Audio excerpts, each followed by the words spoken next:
ለመጀመሪያ ጊዜ ነው እዚህ የመጣሁት። ሮብ ቀን ነበረ። ከኔ ዘንጊ ትንሽ አሞኝ ነበረ። እግዚአብሔር ይመስገን በነብዩ በኩል እግዚአብሔር አልፎ ብዙ ነገር ተናገረ።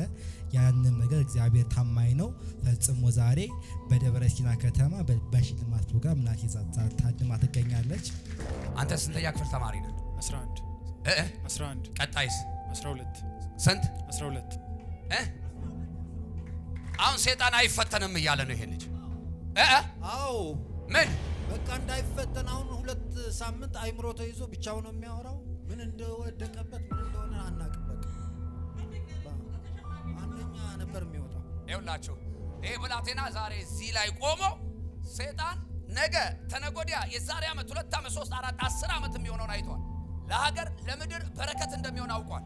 ቃላብ ይፈተናል። አሜን። ጠላት ሊያሳብደው ቀን ቀጥሯል። እግዚአብሔር ደግሞ ሊባርከው ቀን ቀጥሯል። አሜን። ቅዳሜ ጨርሰ መጣ። አሁን ባለፈው አርብ ውጤት መጣ። አሁን ካሉት ተማሪዎች በ3ኛ ደረጃነት ጨርሻለሁ ማለት ነው።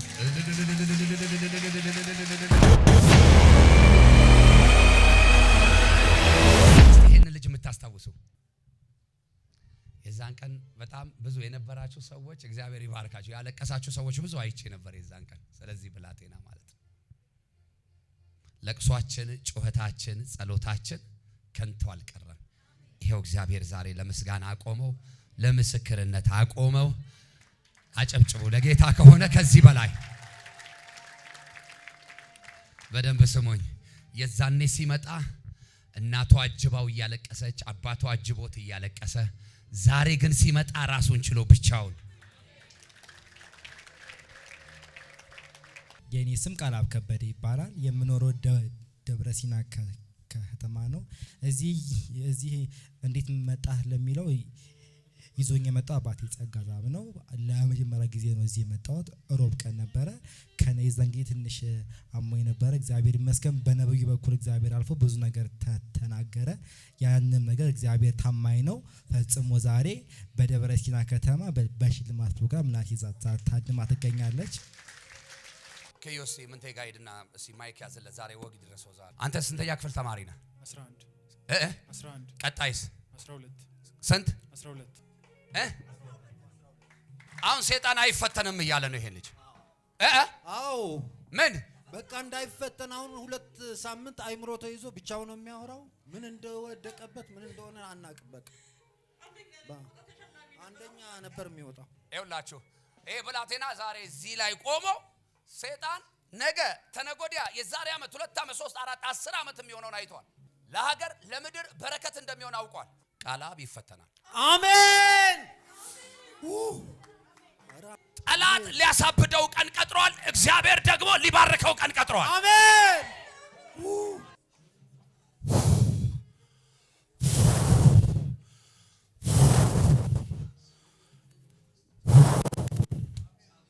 በኢየሱስ ስም ተሰበረ ለዘላለም፣ ተሰበረ ለዘላለም፣ ተሰበረ ለዘላለም። የደብተራውን እጅ በኢየሱስ ስም ሽባ አደረኩት። የሟርተኛውን እጅ ረገምኩት። ሰው እንዳይሆን እንዳይከናወን የሚፈልግ አይኑ እያየ ወደ ክብር ሸኘሁት፣ ወደ በረከት ሸኘሁት፣ ወደ ስኬት ሸኘሁት። እግዚአብሔርን ደግማችሁ አመስግኑልኝ። የእግዚአብሔር ስም ይባረክ። ብዙ ፈተናዎች ነበሩ። መፈተን የነበረብኝ በመጀመሪያው ዙር ነበረ። ነገር ግን ትንሽ ደግሞ በዛ መካከል ውጊያ ምናምን ገጥሞን በሁለተኛው ዙር እግዚአብሔር ትልቅ ባለስልጣናትን አነሳስቶ እነሱንም የዲን ነገር ግድ ብሏቸው በጣም እነሱን እግዚአብሔር አነሳስቶ ወደ ሁለተኛው ዙር መስከረም ለሚሰጠው አዘዋወሩልኝ ማለት ነው።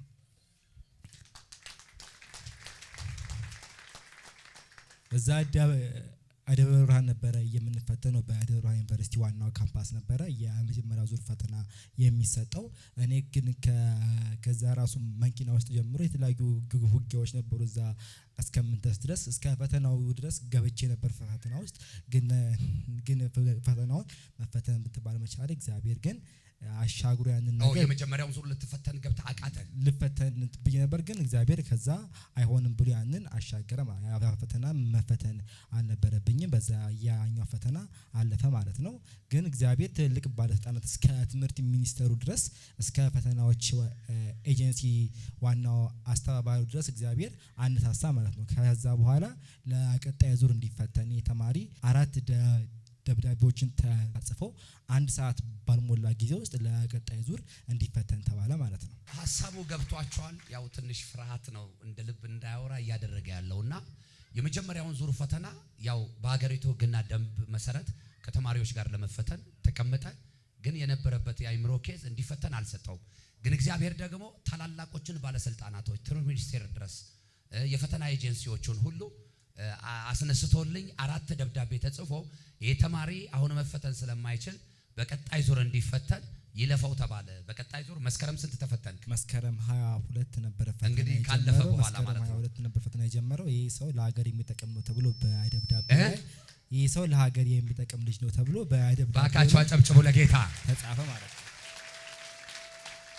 የዛን ቀን ጠላት በምን አይነት መንገድ እንዳገኘው ጌታ ሲናገር ነበር አይደል? ምን አይነት የክፋት አሰራር እንደነበር። ልጁ ደግሞ አይምሮ የተባረከ እንደሆነ በጣም ጂነስ ተማሪ እንደሆነ ጌታ ሲናገር ነበር። ውጤታማ እንደሚሆንም እንደሚፈተንም እንደሚያልፍም ጌታ ተናግረዋል። ኦኬ ተፈተንክ። ከዛ በኋላ ምን ሆነ ውጤት? ተፈተንኩኝ። መስከረም 22 ጀመርን። ቅዳሜ ጨርሰን ወጣን። አሁን ባለፈው አርብ ውጤት መጣ። አሁን ካሉት ተማሪዎች በ3ኛ ደረጃነት ጨርሻለሁ ማለት ነው።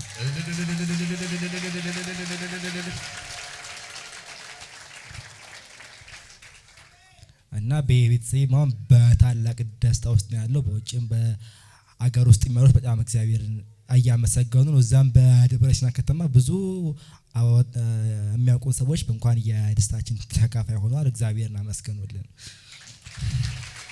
ተፈልገው እግዚአብሔር ያለውን የሚያደርግ አምላክ፣ የሚፈጽም አምላክ፣ የማይከዳ አምላክ፣ ቃሉ የወጣውን ቃል ከአፉ የወጣው ቃል ስራ ሳይሰራ እንደማይመለስ እግዚአብሔር በዚህ በትንሽ ዘመናችን በዘመኔ እግዚአብሔር አሳይቶናል። እግዚአብሔርን ደግማችሁ አመስግኑልኝ። አሜን። እምገረምበትን አንድ ፓርት ልንገራችሁ። ሙሉ አመቱን እኮ አልተማረም በበሽታ ምክንያት። ከግማሽ ከመንፈቅ አመት በላይ ያለ ትምህርት ነው በስቃይ ውስጥ ያለፈው። ሳይማር ተፈትኖ ያለፈ ተማሪ አያችሁ።